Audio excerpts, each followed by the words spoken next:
guest. We're going to talk the gym, and we're going to talk. Look, I see her down here. It's funny. I got the little dashboard. You can't see her. And she turns her head, and I said, we're going to talk. She goes, what are we talking about? Don't set me up for failure. I'm not setting you up for failure. We're going to talk gym life, Karisa Kaye, and then we might talk. Say it. Sex. Yay! Therapy. Very good, Clint. How are you? I'm good. Are you? So real quick, 2021's here. Mm-hmm. How you doing? You okay so far? Yeah.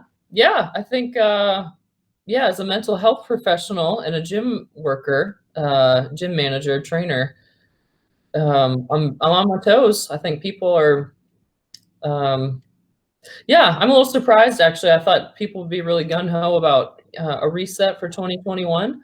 And I think people are not as motivated as I thought they might be. So it's been interesting just in the last few days. I think it's a little, I don't know if we've never really been here before to this part of it. You know, we've never been to the part where tomorrow we know is going to kind of feel like today. It's Groundhog Day. We still are talking shutdowns. We're still talking politics, for the love of Pete. Right. We're talking all the stuff that we've been talking about for 12 months. Yes. And so I don't know if people really know what motivation feels like right now. I mean, it's just one big glob of shitty conversation, it feels like. It can feel like that. I'm fighting that really hard. I can't go there. So I actually hired my own coach most recently. What kind? Is a mental, like a life coach, health coach? No, an athletic training coach, because for me, the physical kind of translates into the mental and emotional. Right. So because I don't want to get stuck in a rut and I need to take care of myself, I've hired somebody to hold me accountable for change and for like looking forward to new goals and new visions.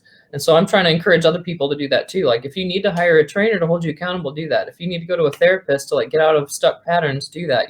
Sometimes we have to outsource our motivation. We have to hire people to hold us accountable and help us set new goals and boundaries. So are you a resolution person? Do you make resolutions or do you make a list or not so much? No, I don't make a list. I'm not big on resolutions. I just kind of gave things in mind that I really want to focus on for the year. So for me, it's increasing in my training, kind of stabilizing my own schedule. I've been building a business for 3 years, and it's really easy to kind of let that run your life rather than you control it. Right. As you know, as an entrepreneur. So I'm trying to dial in my schedule and be intentional about self-care, vacations, so that I can show up in my workplace and offer the most for the people that have hired me. So one of the things that I'm going to do a podcast on this topic, and it's a thin gray lines, right? And I wish I had learned this earlier, but life is full of all of these things where two things are true at the same time. Mm-hmm. One, and this is just one example, but one is you got to take care of yourself before you can take care of others. Absolutely. Well, the fine line on that is you also don't want to be a narcissist and selfish person. Yes. And so the wordplay in our minds of take care of myself, if you've been raised a certain way, can feel selfish. Absolutely. And yet it's not. And life, if you're growing up out there and you're young, life is full of those two things can be true. Yes. Do you walk that balance too? Oh, for sure. And so we talked last time about faith being important. I do believe that it is more blessed to give than to receive. And I think humans are more fulfilled when they are giving and serving each other. But if it's at the expense of your energy levels, your health, your family boundaries, or the expense of your marriage and time with your kids, then you kind of need to reevaluate. But yeah, I think there's a constant tension of let's find the balance of how much do I consume and then how much do I offer and give back. And we're just always kind of walking a line of how much is too much either way. Does that make sense? Oh, 100%. Yeah. And one of the other words, I just released one, and it's on definitions. Like learning to define things in your own life, I think is important. Like what's the definition of success? Mm-hmm. What's your definition of hustle or tough person? Mm-hmm. You know, we all like the movies Gladiator. We talked about that last time. Yeah. But there's also the kind of tough of a single mom out there that's working 2 jobs that doesn't say a word. She doesn't have time for Facebook. And you run into it at the grocery store. I would submit that person's as tough as anybody on planet Earth, or single dad. Insert absolutely whoever it is here. Yes. Yeah. I agree. Yeah. The other thing about balance, right? Mm-hmm. So I've had conversations with people before where I've had conversations about work-life balance. Mm-hmm. Here we go again. So sorry. No, it's okay. You're getting friend requests from my friends in North Georgia, guys. And if y'all step out of bounds with her, I promise we're moving furniture. Thank you. You're welcome. Last time she was on, she got some unsolicited feedback. And unless it's solicited feedback, step off. Thank you. You're welcome. Love you. You're welcome. Well, but I wish I'd learned this earlier, but I had these conversations on these other podcasts about balance. Mm-hmm. And really, there's no such thing as work-life balance. There's life balance. Work is part of it. Right. And I try to remind myself, work-life balance doesn't always, it's like in a relationship. It doesn't always mean everything is even keel, or like a relationship. It's not always 50-50. Sometimes it's 100-0. Totally. In life, you may have to spend months giving of yourself. That's right. It's a lifetime of expectancy. It's those expectations that you got to set. Yeah, different seasons require different pieces of us, or different energies, different placements. So at a newer season, when I'm building a business, that might be where, the majority of my good energy is going. Once it's up and running in a well-oiled machine, or I have people I'm delegating to, then I can focus on, finding my life partner. Or if I'm married and my partner becomes chronically ill, I might have to step up to the plate and take on new responsibilities that I haven't had to in a while or ever before. I mean, yeah, different seasons require different pieces of us, for sure. But when you say that right there, I go immediately to, I want to say it's this generation. It's not. It's human beings. Mm-hmm. When we're faced with the bad side of a relationship, whether that relationship's with our job or our friend, kid, whatever it is, significant other. Mm-hmm. Sometimes I think we forget that when you sign up for the good stuff of a relationship, you also sign up for the bad stuff. That's right. And we run from that a lot now. We just run from the hard stuff. Amen. I agree with you. Yeah. I agree with you 100%. Quick question about the therapy side of it. Well, let's talk about this, the business part of it. Do you like building a business? Love it. I am naturally very competitive, and I love a challenge, and I just kind of have the spirit that wants to conquer, not in a weird way. Although one of my friends, back off, North Georgia boys. I know. I am from the north, so that might be a deterrent. I don't know. But I do, because I'm competitive and I enjoy a challenge and conquering and moving on. That is really fun for me. I love building stuff as far as watching it progress and the challenge of it. Yeah, that's really life-giving for me. As you started to build the business, every business owner, including myself, when they get into the building the business part, there's part of that they love and there's part they hate. I got friends that love to dig into numbers. Mm-hmm. I got other friends that numbers make them fall asleep and they want to talk creative. Mm-hmm. Where have you found that your energy goes to when building the business, and what have you found you have to hand off to other people? Yeah, the numbers for sure. Like I have to have an accountant, all that kind of stuff. That's not my wheelhouse. I love the creative as far as marketing and collaborating. So I'm really passionate about community. I really think we can accomplish so much more together than against each other. For some reason, I don't know if it's American culture in general. I've heard that actually from an esthetician. We were talking about a training that she had been a part of and how she was working with an international group of trainees, and they were very encouraging to one another, Europeans, Middle Eastern, etc. But she said, you American women, you all compete against each other, and you tear each other down and you shred each other. So there's something about American culture, I think, that lends itself to that. But I am really determined, at least in the Chattanooga area, to try and bring people together, because I think people love Chattanooga for the community aspect. And there's so many amazing resources available as far as mental health, physical health in general, etc. I'm not good at everything. Neither is so-and-so next to me. So to be able to say, hey, I'm really good in this area, but we're struggling here. Can I pass them off? Yeah, I'm just really passionate about trying to collaborate and create new events for people to meet each other, like social events, so that they can start networking and going, oh, I didn't realize you were able to do this, and I could learn from you in this arena. So I've tried to do that in therapy as well as in the fitness world recently. So I'm really good at that, really passionate about that part of the practice, like getting the name out there, marketing, bringing people together for community events. I love big picture teaching things. Like I want to reach as many people as I can. I think the more knowledge people have, the more understanding they have, the more empowered they're going to be, and they're going to be able to share that with, I love influencing leaders, because if you can influence the leader, then you influence the rest of the tribe. Right. So yeah, and building the business though, I think brings out the best and the worst of human beings. It's almost like politics. I mean, if you're, first of all, we're not talking politics because politics isn't everything in the world now. And I'm so sick of it. But building a business though can bring out the very best in you. So your creative juices can flow where your strengths can shine. The dangerous part of building a business, at least with the entrepreneurs I've dealt with and my own struggles too, is the inability sometimes to acknowledge, and not just acknowledge that I'm not good at this, but to actually be honest with yourself. It's okay. I'm not just not good at it. I suck at it. And if I try to hoard that one task, I'm going to hurt my business rather than finding somebody who's better. Yeah. That's hard. That's hard as a business owner to turn something over. Yeah. Well, I think so. But I mean, to me, that's more of an ego issue. Like if I'm wrapped up in my ego in anything, if it's relationships, building a business, etc., and it's all about me proving that I can and I have control and I don't need anybody, that's an ego issue. Right. Yeah, but you run that into therapy too, I bet too. When you run into egos of people, and you're doing marriage therapy and all of a sudden you start, here's what I've experienced. Yeah. As soon as somebody's talking about the other person and what they can do, and I love that. I'm like, you know what, Karisa, let's talk about them. That is great. But as soon as Karisa goes, now let's talk about you, I get very. As far as like your weaknesses and your faults? I think that's a human nature thing. Yeah.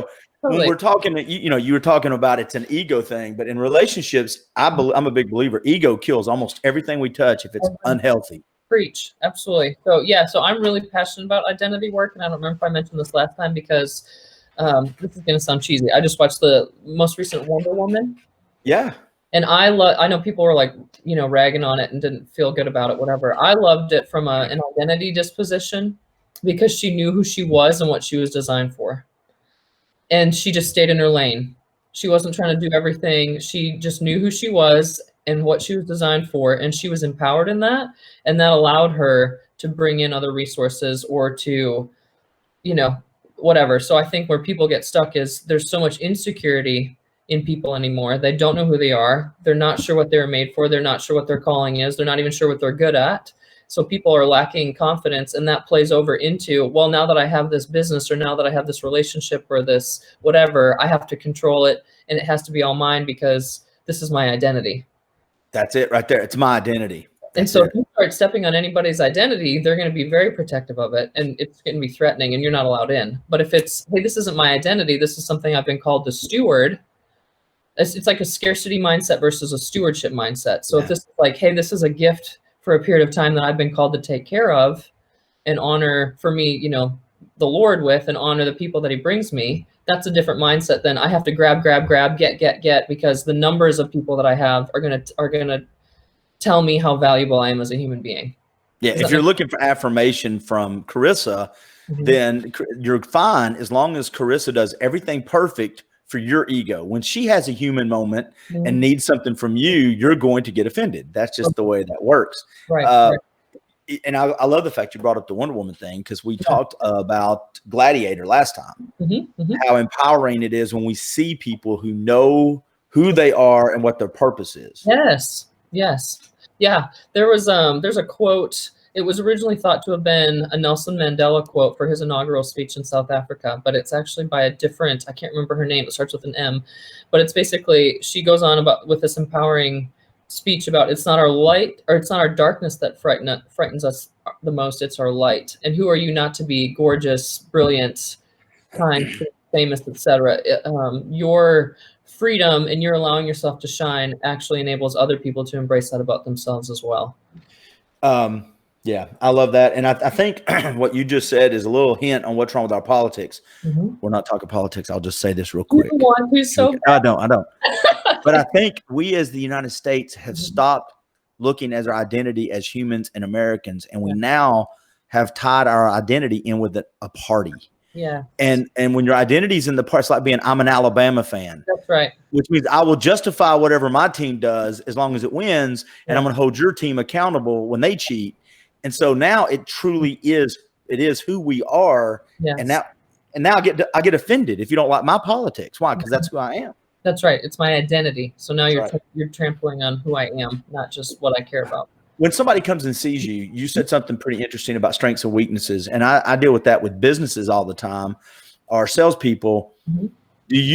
Have you found in your practice that one of the things that people don't do is spend enough time on their individual journey as being better versions and healthier people?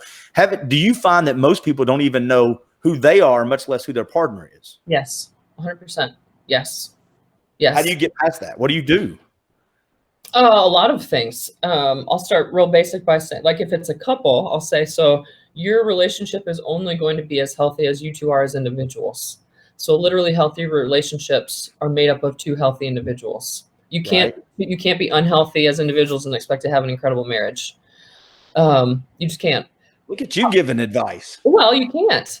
But the beautiful thing about the gift in marriage is that it brings to the surface areas that do need to be healed or worked on or grown up or matured in me. And I think that's probably God's design. There's a book by Gary Thomas that it's called The Sacred Marriage. And he talks about, if you want to do the most in life or do the most for the Lord, remain single. If you want to become the most like the Lord, get married, because there's no other relationship on the planet that challenges our character, our selfishness, our immaturity, our own trauma, our dysfunctional patterns. There's nothing more that will challenge it than marriage. So I think it can be both and. But yeah, I love identity work. So usually I'll start with like personality stuff, because personality is just, are you an introvert or are you an extrovert? Are you a thinker or a feeler? Are you a judger or a perceiver? Intuitive or sensor? So I like Myers-Briggs or Enneagram. So I'll start with personality stuff, and then family of origin is always really important. Nature and nurture both make up who we are. Go ahead. No, I was just going to say, I'm listening to you, and men are so adverse to going to therapy sometimes. It bothers me. I don't understand it. Ego? I guess. I like I said, though, it's hard for me. I mean, I've got a decently healthy ego, and of course, there's times it's been better and times it's been worse.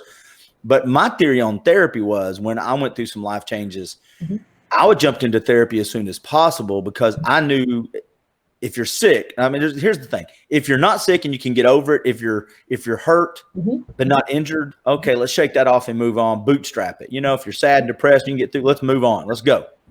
But if you're injured, then if I'm injured, normally that means I need the attention of a doctor. Correct.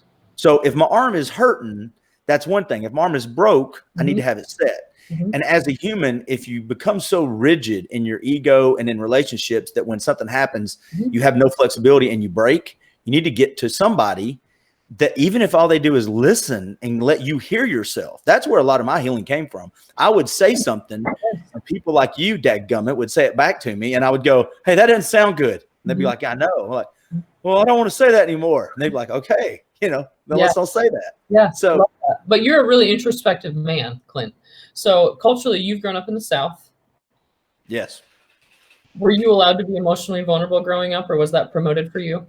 It's really, look at you doing some therapy right here. So yeah, I was raised by a very, probably the best Christian woman I know. She's Awesome. she will cover you with prayer.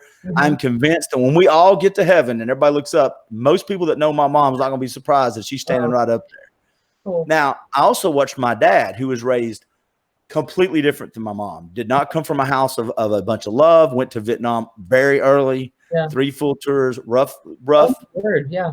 He met my mom, became a Christian in the mid-70s. Yeah. And I had watched him as he has navigated who he was and how he orchestrates that with his emotions. And I'll say this, for a guy who was raised with no one really telling him, "I love you." My dad has never let me or my sister go to bed, walk out of the house without saying, "I love you," giving you a hug. And if we are I've spoke at big meetings before, and if my dad's there, he'll walk over, say, "Don't interrupt you. Love you, buddy. Give me a kiss," and leave. He doesn't care who's watching. What a gift.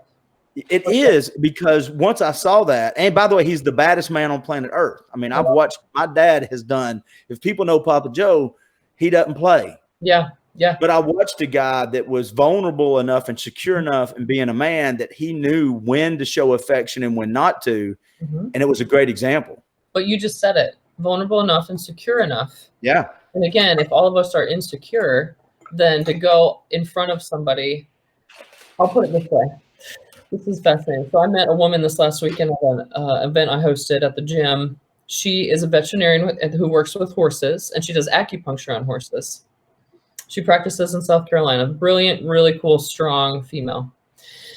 And she was talking about when she's training veterinarians, she said horses don't tend to like men as much because they're incongruent. Horses want congruency, and females, she has found, tend to be more congruent. And I was like, what do you mean by that? She said, women, we tend to physically demonstrate how we're feeling. If we're sad, we're fine usually showing it. Right. If we're happy, we're happy to show it. If we're, excited, we're happy to show it. She said men are incongruent.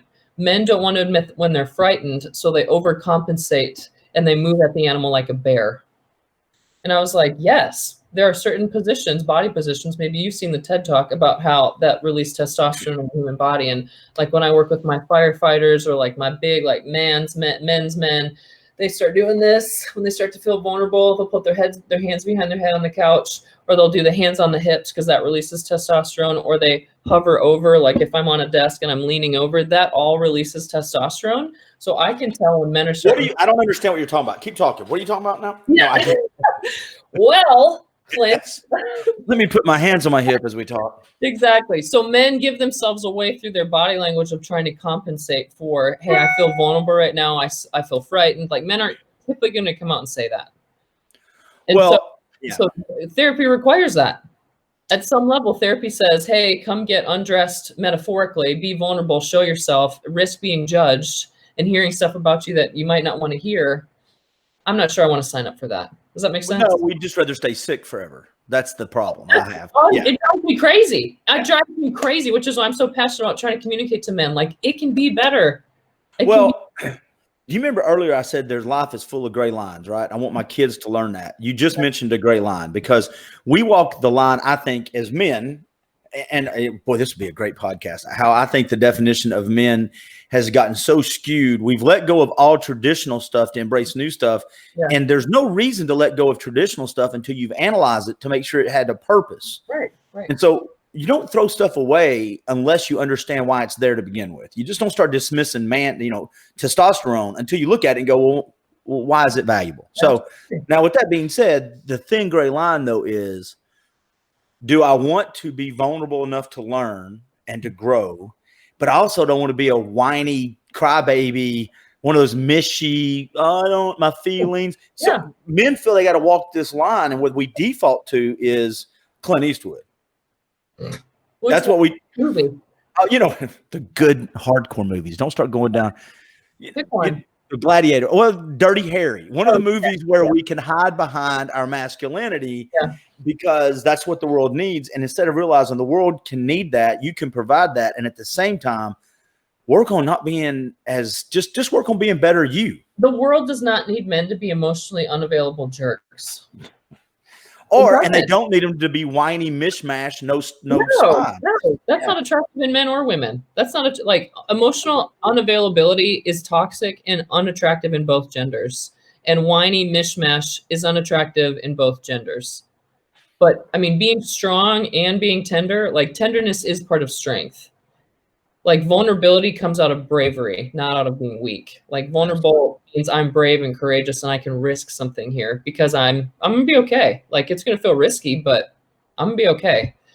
Weakness says don't you dare be vulnerable because you have nothing to fall back on once you put yourself out there. Yeah. So, and it's a journey too. And when I hear you talk about that, I'm a Band-Aid off kind of fast guy. Mm-hmm. So if we're going to have an awkward conversation, and that's what I tell people, I used to say something to people all the time. One of my superpowers is I'm really good at being uncomfortable.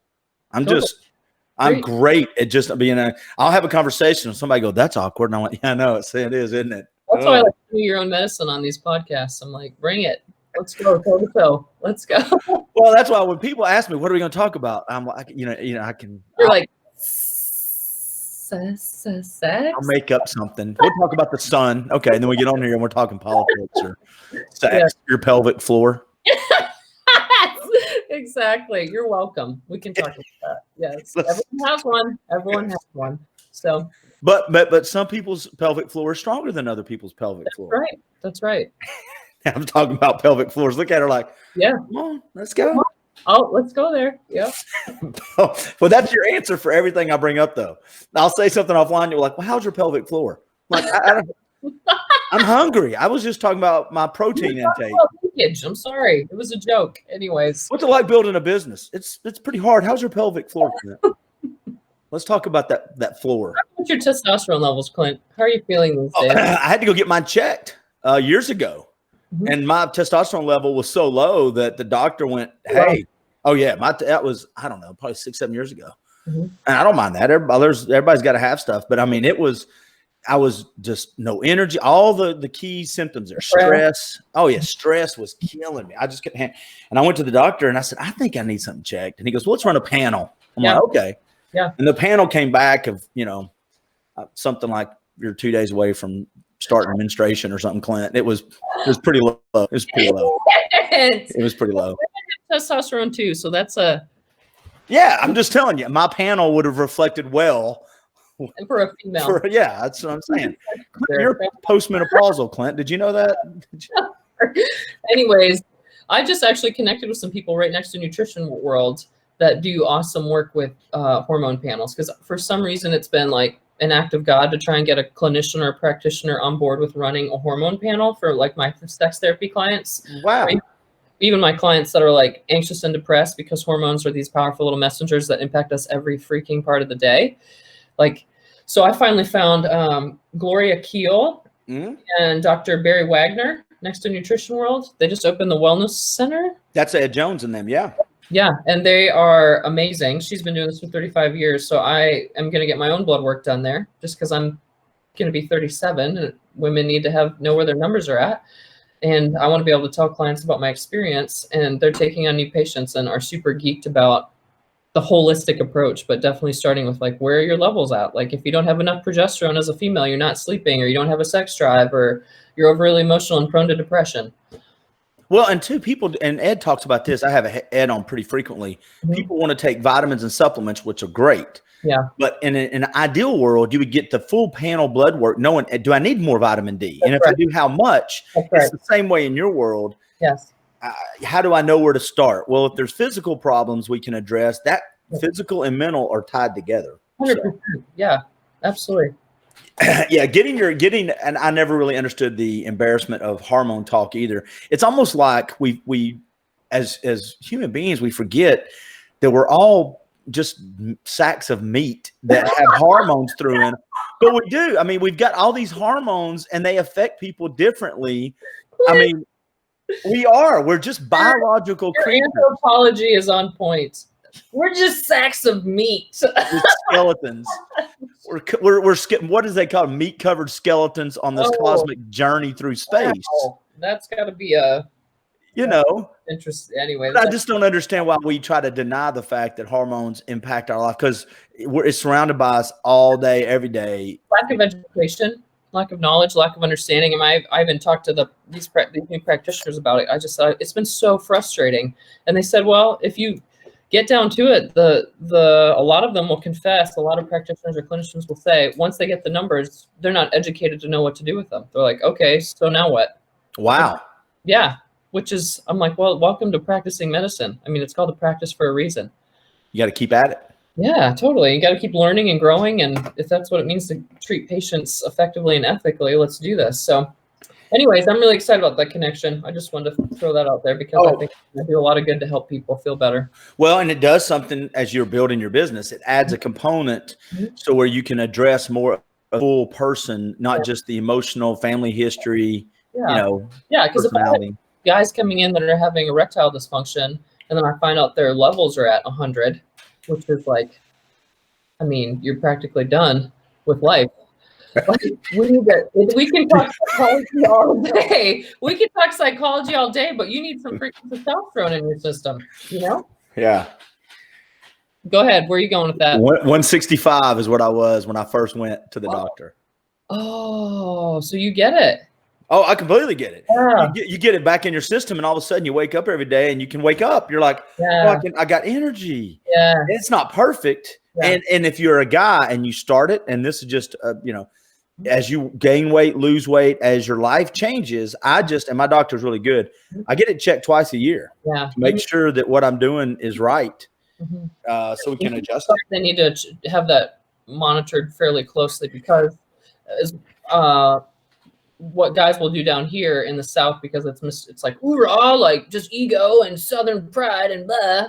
I've never met anybody that talks like that, but everybody okay. talks like that. Like, I drive a big truck and I'm really tough.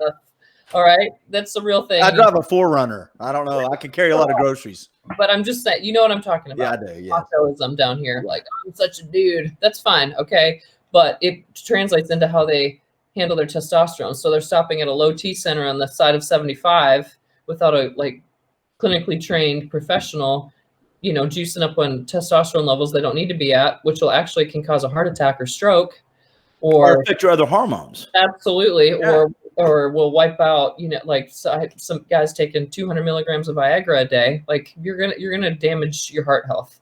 So it needs to be monitored. It needs to be monitored. Yeah, well, I think guys in general, whether we're above a Mason-Dixon line or not, have a tendency to go, well, if 10 pills works, 30 is going to be great. And you're like, no, dude, no, don't taking 3 times as much of anything is not the healthy way to go about life unless you know what you're doing. So, yeah. Hey, you mentioned something earlier that you just threw out there in passing. It's like, just said it, and we went right by it. Right. But sex addiction is on the rise. Yeah, totally. Is that connected to pornography? Is that what you're talking about? Or are they two separate things? So you can be, well, okay, we're going here. So we don't have to listen. I'm not asking you to show me the corpse. No, I love it. I love it. So actually, I just produced with some really awesome clinicians in town a 3-part video series that you can find on YouTube about sex and porn addiction. So if people want longer conversations about this, there's an hour and a half worth of material, 30 minutes a piece, from people that are working directly with this. I work with it as well. Real quick, where do they find that on YouTube? You could Google Karisa Kaye. Okay. Yeah. You can go to my website. All the videos are posted on iloveusintimacy.com. And it's on the description here, but go ahead. I'm sorry. Okay. Yeah. So, so porn addiction and sex addiction are both real things. It actually acts on the brain like other drugs would. It's not just, there's a whole bunch of controversial conversation about it in the field, but there is such a thing as having too much or it being damaging. And it does act on the brain in a way that a drug would. Or addiction patterns do. So porn addiction is absolutely a real thing. Sexual addiction is actually a real thing. And there are different levels or tiers of it. So some might, like the first level might be morally, I don't agree with how you're handling your sexuality in this way, blah, blah, blah, blah, blah, but it's not actually infringing on anybody in a way that's damaging or abusive. Whereas by the time I get to the most extreme tier, now I'm doing illegal things. I'm putting people in danger, et cetera, et cetera. But again, all those details you can find there. But yes, that's absolutely on the rise. That's, I believe, as a relationship therapist, I think it's because the void of intimacy and real connection. And so people, we know that when we go back to sex, there's going to be some type of connection there. It might not be the healthiest version of it, but I know intuitively as a sexual being from the inside out, I can find some form of connection here, even in that moment, even if it's fantasy based. So, pornography is really big for people who are single or not single, and they're lonely or they're horny or they're, stuck, or if they have avoidant attachment issues and they don't want to. Go ahead. I was just going to say, which, by the way, you can experience all that inside a relationship. 100%. Yeah, that's 100%. The loneliest place to be is lonely inside a relationship. 100%. Yes. There's actually a lot of psychology behind fantasy stuff. I actually do fantasy assessments with clients, and they're fascinating if people are willing to go there, because it's just a roadmap to a lot of like unhealed stuff inside of us, like core human needs and desires, as far as like wanting to feel wanted, wanting to feel accepted, wanting to feel loved. There's fascinating stuff as far as the research behind that, but people can absolutely get addicted to it, and it sabotages a lot of healthy human relationships. It's not even just your romantic relationship, but it becomes hard to even, there's a lot of shame and guilt that comes with it, and people start looking at other people in a less than human way. And that's the porn piece. The sex addiction, I don't know how much you want me to talk about that. Well, I'm just saying, when you talk about this stuff, though, I think we try, from people outside therapy looking in, right? Mm-hmm. You look at it, and so I'm going back to when I was 17. Mm-hmm. If you would have told me people were addicted to sex or 20, I'd been like, of course they are. I am. Why would they not? Well, but we don't understand there's healthy and we're not taught really that. We're taught to either don't do it or do it, but do this way. And we're just not taught. I think we try as parents. I tried, but I don't think we do a good job of connecting the physical to the emotional to the mental. And that's why you see people getting in these relationships that are unhealthy, because it's based off one of the three important aspects, right? And they look good naked. I like touching them. Right. That's love. When in reality, we don't know how they handle their checkbook and raise their kids, and how they handle arguments is just as important over the term of a long relationship. Is this person trustworthy? I mean, all sorts of stuff. Yeah, absolutely. And I would suggest even the spiritual, because I know a lot of pastors that would say they are most amorous after they preach a great sermon on Sundays. Oh, really? Yeah. And I think there's John Piper he has a really cool quote. Not everyone's a John Piper fan, but I think you can still find truth in places where you don't necessarily agree with the deliverer. Right. But he says, the man standing at the doorpost of a brothel is actually in search for the heart of his father. When you say stuff like that, now I got to pause and go, all right, what the hell does that mean? Hold on. I got to break it down into one word at a time. The man, I know what a man is. Yeah. Yeah. So he talks about, people that are hungry for sex. They're really, most of the time they're hungry for something much deeper. Oh, yeah. But they just don't know what it is. And so part of one of my favorite pieces in my work is sexuality, and how we handle our sex life is literally a theater stage for our internal world, and what I think of myself and how in identity and unmet needs and wounds that maybe haven't been healed. And so a lot of the time it's like, all right, so let's just go through the symptoms. Like, what are you doing? What's going on behaviorally? What's going on in your thought process? What are you fantasizing about? And usually if people can go there and start sifting it out, it gets down to core human desires that all of us have. Yeah, it's really, when you're in your 20s and 30s, you develop all these bad habits around life, right? Your time habits, your money habits, your eating habits, and your relationship habits. Totally. Most of the time, you don't see the consequence. If I eat a bunch of donuts, I'll see that in a couple months. Yeah, right. In a bad relationship, it may take a few years for those habits to really start manifesting the consequences. Why? Because when you're young or you're in a new relationship, the physical part will pull through a lot of the other bull crap. Yeah. You're like, you know what? We're not getting along. Come here. Let's come here. Yes. But eventually what happens 20, 30 years, the come here can still be there, but it doesn't fix the problem when you're not coming here. That's right. No, absolutely. And I have some couples, the only thing they have going for them is that they can connect sexually, but they're not compatible in any other arena in life. That won't ever last. No. For some, they choose to keep them. They choose to stay together, but they're not necessarily happy or content or fulfilled. They feel lonely in other ways. Yeah, that's and to me, when I say that won't ever last, let me be more clear. I'm not saying they'll get a divorce. The fun part of that relationship, if that's all you're basing it on, will eventually erode. That is the tree that's hollow on the inside. It looks good, but there's nothing there. Yeah, and it's so, I think I took a continuing ed class years ago in Maryland when I was practicing out there in health, humor, and the brain. And they found and I don't know who they pulled, but like what demographic, but they actually found that intelligence was the number one thing that more men were interested in long-term than just a woman's level of beauty. Intelligence. And so that was encouraging and cool. And I hear that more from men all the time. Like, they might get with somebody they think is really hot or really sexy, but then they get bored if she can't carry on a conversation, or there's no depth there, or they don't connect in any other way. And at least the men that I've worked with as they get older definitely will testify to that and say it's just kind of empty without all the other points of connection during the day. Well, I hate to say this, the first time you're going into your gym, it's all new, right? If people come to your gym the first time, everything's like new. Oh, what does that do? That's what? But when they come into your gym the 100th time, they're like, yeah, I'm at the gym. I get it.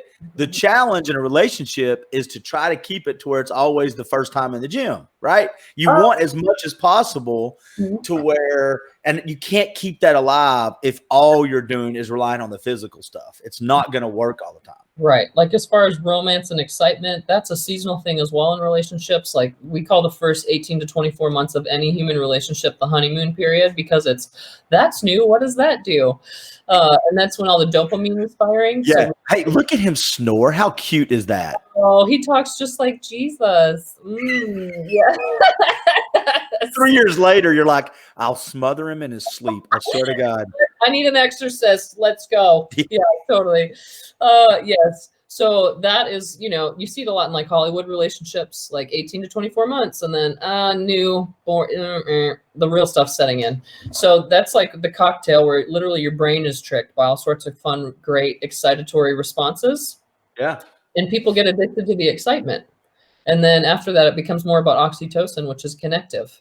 It's about long-term bonding and connecting. And people are like, I don't know how to do that, or it's just not exciting. And I'm addicted to excitement. I need more excitement. Let's find the new thing. And those are the people, I hate to say this, but if you see people running from one serial relationship to the next or cheating on a spouse all the time, Yeah. I have said those are, in my opinion, and I'm not telling you there's not, I know not everything is one size fits all when it comes to why people do things. Right. But a lot of times people either, in my opinion, jump from one relationship to the other because they're not comfortable in their own skin. Oh, yeah. They don't like themselves, and I've got to have somebody on my arm. Or if you're having a bunch of affairs, it's what you said earlier. I need affirmation, and I've never learned what healthy affirmation looks like for myself. So I've been with Karisa for 3 years. But look at this girl. She thinks I'm good looking too. And so I must be cute. That's exactly right. Yeah. That's exactly right. I hear that a lot from guys, or even experience that on my own social media. It's like, I just want to see if you'll talk to me. I just want to see if you'll accept my friend request, because that means there must be something about me that's desirable. That's it. And and it goes with everything. If I'm friends with smart people, that people will think I'm smart. Really, I hang out with smart people so I can get smarter and I can get lost in the conversations, because they start talking about important things. I just go, this is fun. It's like a tennis match. Yeah. Hey. Real quick, did we go further down the sex therapy thing than you thought we would? Remember, I didn't know if we met expectations, because sometimes you're like, if we talk about it, I'll talk about it, but it's sex in the South. Right. I think people, when they see sex therapists, I think everyone wants to know more about it. So I want to talk about it as much as possible, because I think people are going to watch this in the privacy of their home because they're hungry for answers and they don't know where to go. And porn isn't doing it, and Cosmo's full BS. So, Maxim's a lie. Let's do this then real quick, and then I want to hit 2 other topics. Okay. So when people first come to you, and I'm sure there's a wide range of things, but there's got to be a core 3 to 5 things that you hear most common. So if somebody's sitting out there and they're watching this and they're thinking, maybe I need to talk to her, can you give me some of the stuff that's probably going through their mind? Going through their mind? Yeah, like what do you hear from people when they sit down with you on that first visit? What are some of the core relationship issues that they're having? So when people listen to this, they go, I'm a good fit for Karisa. Is this for couples or individuals? You throw it out there. Which one do you do most of? Or do you? I do both. I hear a lot of, I'm stuck in some bad patterns. For some reason, I keep choosing the same type of partner, and they're not working out for me. I've been married 2, 3, 4, 5 times, and I'm not sure what I'm doing wrong. That's common. Some trauma. Go ahead. I was going to go ahead. Trauma, stuff that's in the way from them being available or being able to be healthy as individuals, and thus be able to be available and have healthy relationships. That's pretty common. Are people, I hate to say this, have you heard this word, bored?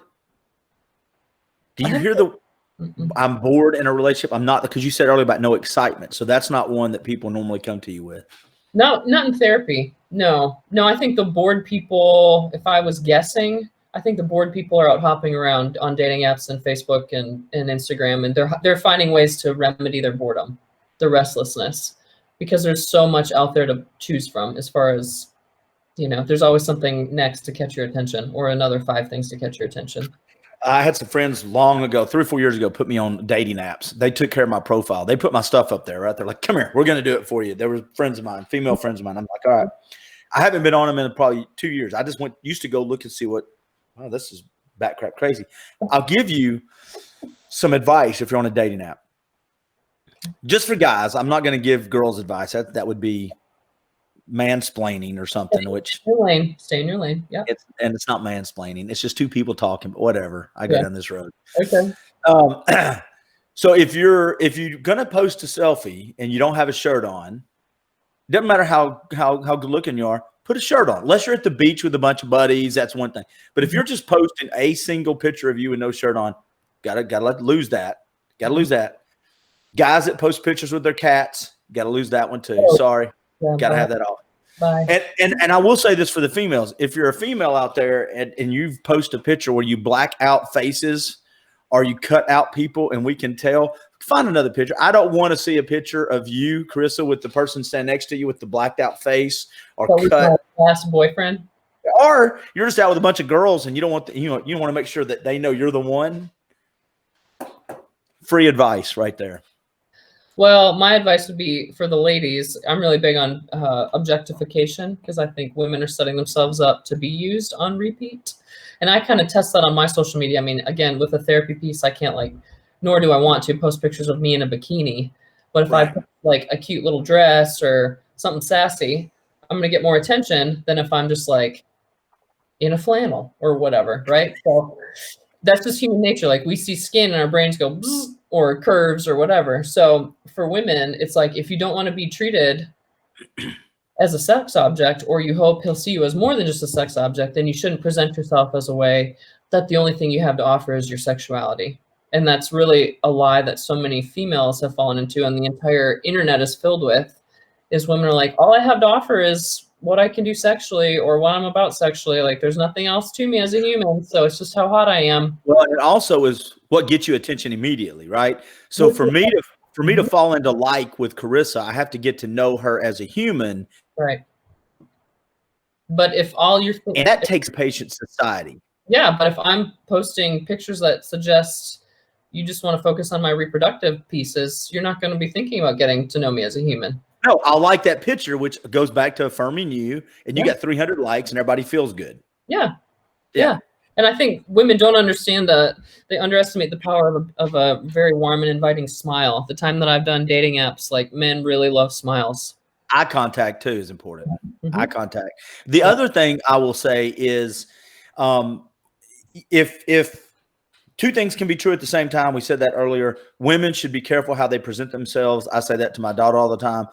And guys, and so if a guy comments on something that you've put out there that's a little provocative, I'm not saying you get what you get, but that's kind of what it's designed for. Totally. The flip side, because two things can be true. If you're a guy, if you see that, you assuming that she posted that because she's looking for you and you're going to make her world, that's a you problem too. Both those can be not good. Yes, 100%. Yeah. Yes. Hey, one last thing you had mentioned, and we don't want to spend a lot of time on it, but you had mentioned as you've gone through this world and life, corporate world of yours, you've kind of faced the other side of I'm not going to use the word toxic. We can all be toxic. You've been exposed to sexual harassment in the workplace, correct? Oh yeah. Yeah. Okay. I'm glad you took that well, because I didn't tell you I was going to talk about it.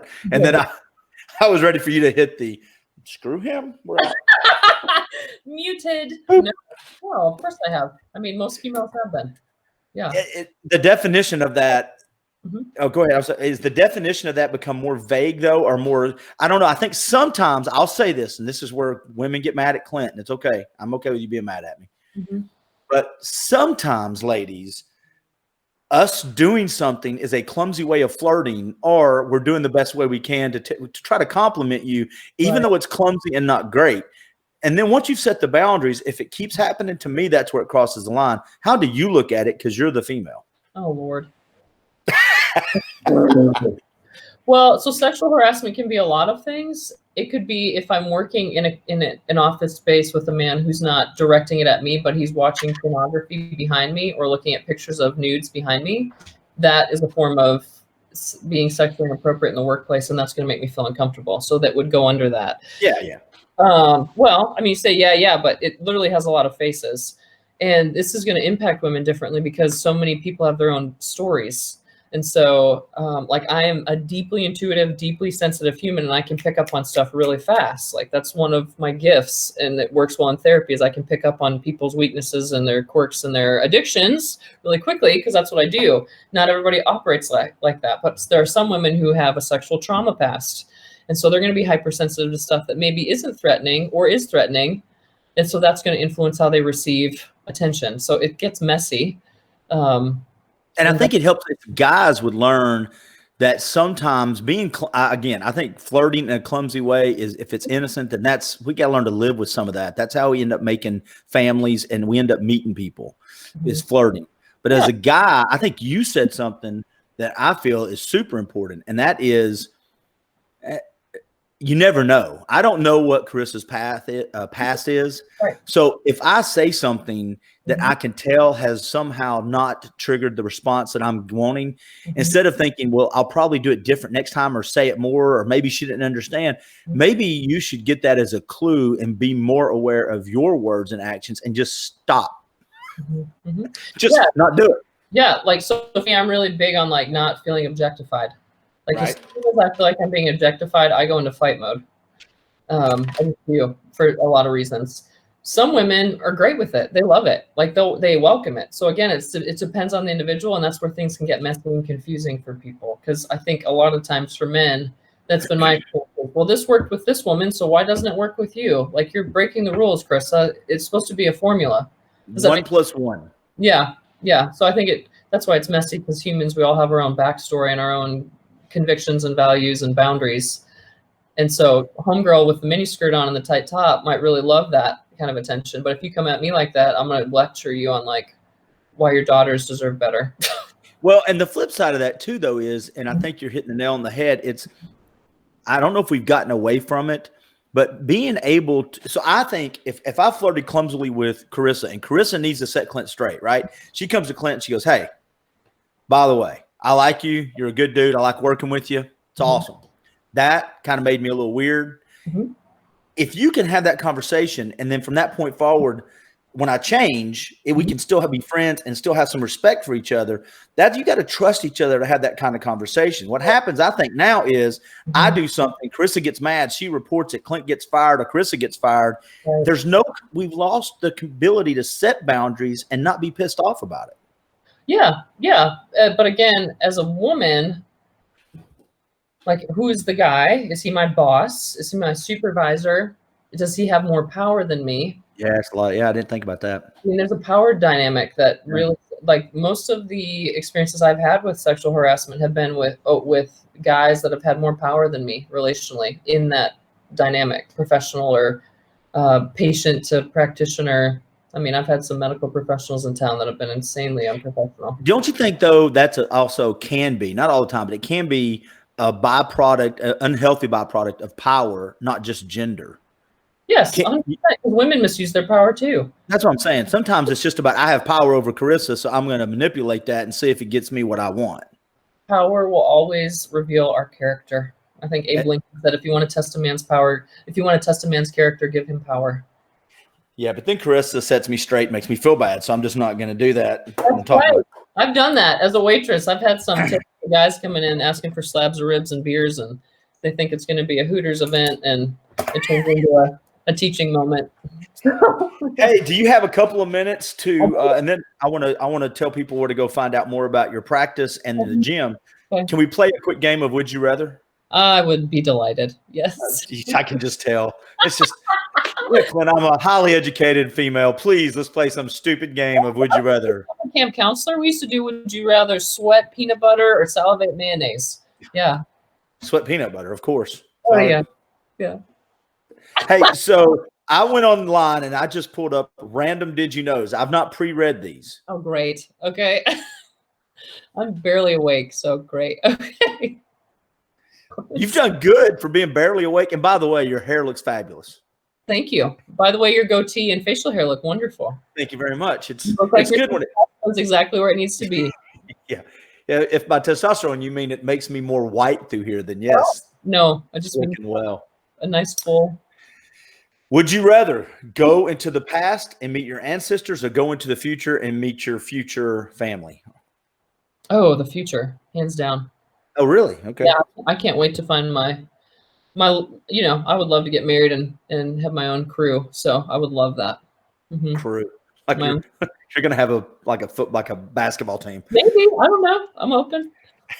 Would you rather have more time or more money? At this season, more money. Thank you. Yep. I haven't had a season where I think on my deathbed I'll probably go time. I meant time. Sure, on your deathbed, but right We need to pay off some debt. So, Would you rather have a rewind button or a pause button on life? Mm, Oh, I like this the one. purpose of those. I mean, do I get to do something different as a result of those, or am I Sure. just? Since we're playing make believe, you know. Gosh. Rewind. Would you rather be able to talk to animals or speak every foreign language on the planet? That one. Every foreign language on the planet. All right, here we go. Just give me a few more. I like this. I get to know a little bit about you. These are good.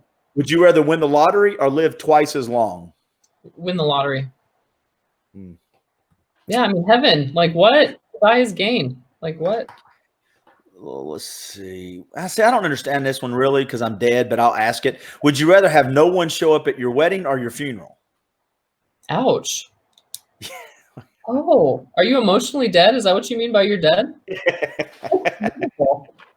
Oh, and I will go with funeral because I'm gone at that point. I don't care if nobody comes to my funeral. I like your logic. Yeah. Okay. Would you rather go 1 week with no phone, 1 week with no internet? No internet. Would you rather listen to music from the 70s or today? Oh, gag. I can't stand the 70s today. I cannot. I cannot. You're welcome. We can't. No. We can't click in every way, Clint. I'm sorry. You're a child of the 70s. Of course you love What the hell? it makes me nauseous. Like I'm going to be honest. Yeah. I'm going to be honest with you. You need some therapy. Okay. Well, you need a little therapy. Preference, not addiction or like changing circumstances. I don't know. I think that might lead to some addictions right there. I'm not sure. Would you rather be, let's see here. That's a Batman or Spider-Man. I don't like that. Batman. Batman's my favorite. Oh, he is? Yeah, totally favorite superhero. Huh. Mm-hmm. Why is that, you think? Darkness. His mystery? No. When he said with Bane, when he's talking about I was brought up in the darkness. Or when Bane's talking about I grew up in the dark, and they both dark. Like I resonate with that. I grew up in the dark. So wait a minute. Are you a fan of Batman or Bane then? Batman. Because Bane, you live in the dark. You merely live in the dark. I was born in darkness. Yeah, well, Batman kind of lives in the dark, and he takes on the dark, and he becomes the Dark Knight on behalf of saving the masses. He becomes dark, so you don't have to. Mm-hmm, mm-hmm. Look at you. I think this is a new podcast right here. All right, let's go. Do 2 or 3 more. Would you rather be stuck on a broken ski lift at its highest point or in a broken elevator? Oh. Elevator. I hate heights. Oh, I'd go ski lift. The fact of Yeah, I can't. Oh, I get nauseous when I get too far up. Mm-hmm. All right, let me see if I can find a couple more good ones. Would you rather always say everything that's on your mind or never speak again? Whatever you're thinking comes out. I think they've made movies about this. Liar Liar was one of those. Oh yeah, I forgot about that.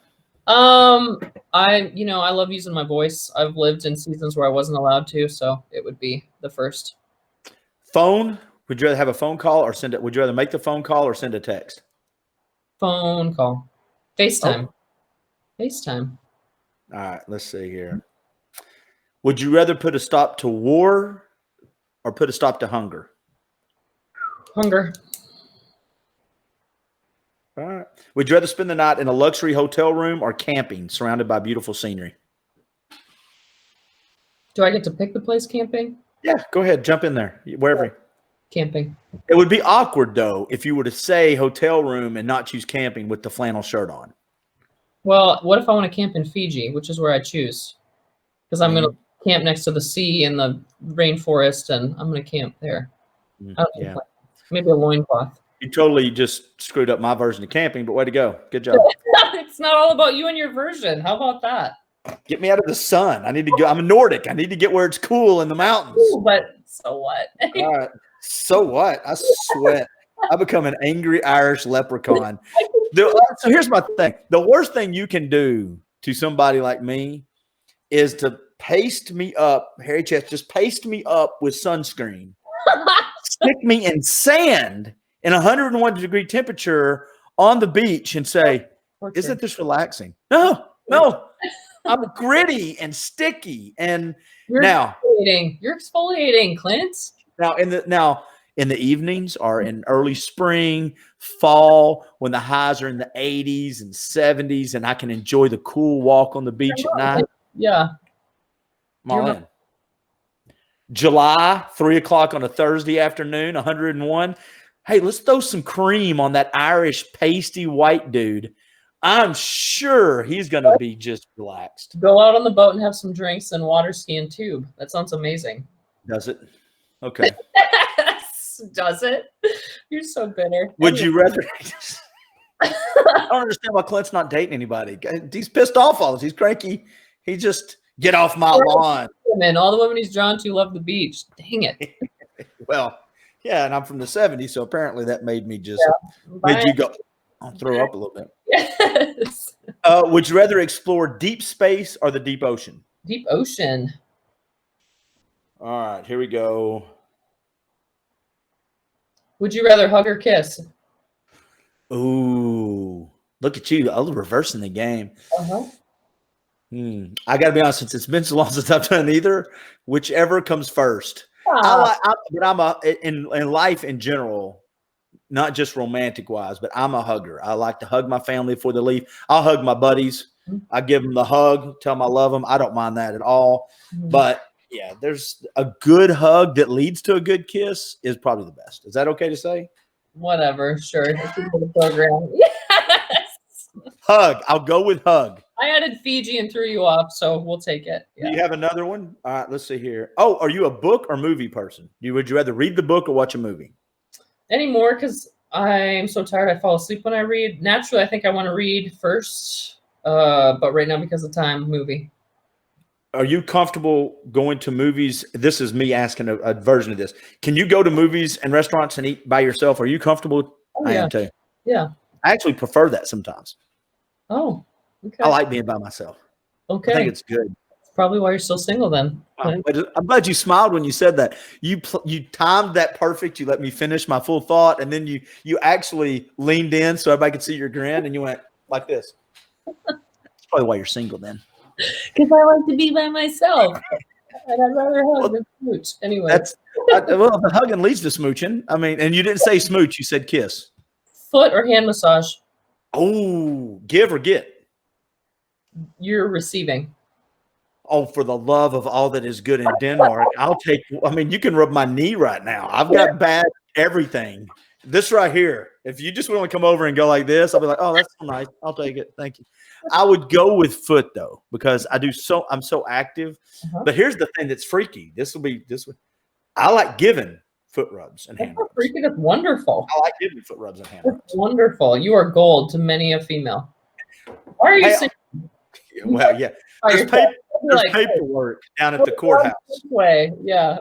There's paperwork. You can go read the details. I'm sure there's plenty in there. Anyway, oh, that's sad. You need to set an appointment. It's all right. It's okay. I'm not going to offend anybody here. It's just me and my dog. Hey, that was a good game of Would You Rather. Yes. I think we covered some good topics about your business. Thank you. And I want to make sure people understand if they do want to work out, since it's the beginning of the year. We didn't really talk about the hangar, but you had an event recently. Do you want to tell people about the hangar and if they're interested, how they find out more? Yeah, so it's 2107 South Highland Park. It's off of East 23rd in Highland Park. It's an old Quonset hut, World War II Quonset hut, so it's a really unique architecture. It's a 24-hour access gym, $75 a month. We'll give you access to the space whenever, as well as 3 classes at 7:30 in the morning, Tuesday, Thursday, Fridays. If you wanted those are CrossFit style classes, strength and conditioning. We also have a co-op opportunity. I have 2 trainers working there that are running their own businesses out of that space. So people that are interested who are like personal trainers who want a space to train clients or whatever, you're more than welcome to reach out about that. Yeah, or if you're just interested in doing your own programming and just want to, go and have your own alone time and headspace, that's a good place to do it. Are you a trainer too? Do you train people? Yeah, I have a lot of personal training clients right now. Do you do group too? Are you one of the group leaders? The group is kind of fizzled out for me anyway. Daryl Eubanks does Still Life Fitness. He has a great boot camp that people really love there. My class has kind of fizzled out. Everyone's kind of doing their own thing, or the time wasn't good for them, or they're training for half Ironmans now. But I have some personal training clients that seem to appreciate the work we do together. So last question about your training. Now you got a coach. Are you training for something specifically? Is there an event coming up? Is there a competition? Is there something that you're wanting to do differently this year? I have 3 more years in my 30s, and I just want to see how far I can push my body. All right.